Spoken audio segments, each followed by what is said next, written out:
Alors, je vais aller très vite sur la présentation de ce vœu, puisque vous l'avez déjà tous lu. Donc, ce vœu est présenté au nom de l'ensemble des groupes de la majorité et de j'allais dire en France en commun, Clermont en commun et la France Insoumise, excusez-moi.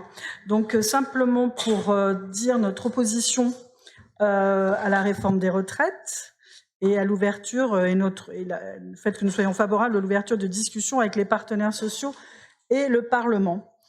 Notre système de retraite n'est pas au bord de la faillite et d'autres solutions existent. Nous en déclinons certaines dans ce vœu.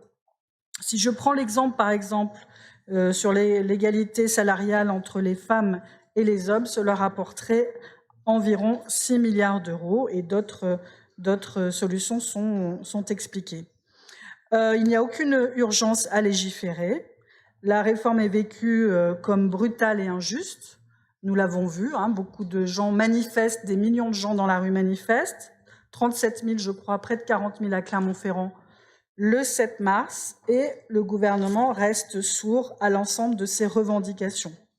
Elle est brutale parce qu'elle va allonger la période de précarité de beaucoup de personnes qui, avant la retraite, passent par la case invalidité, chômage, RSA, etc. Elle est injuste parce qu'elle va frapper d'abord celles et ceux qui ont commencé à travailler tôt sur des métiers durs, notamment les femmes au parcours haché.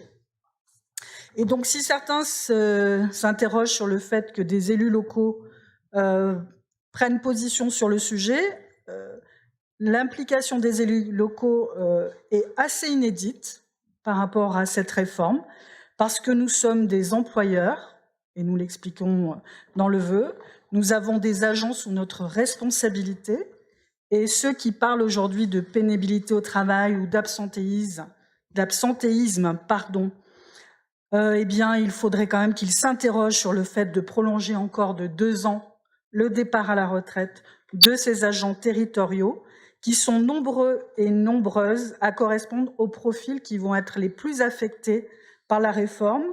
Et nous ne souhaitons pas que ces agents travaillent plus longtemps, ainsi que l'ensemble des salariés de ce pays. Je vous remercie. Merci.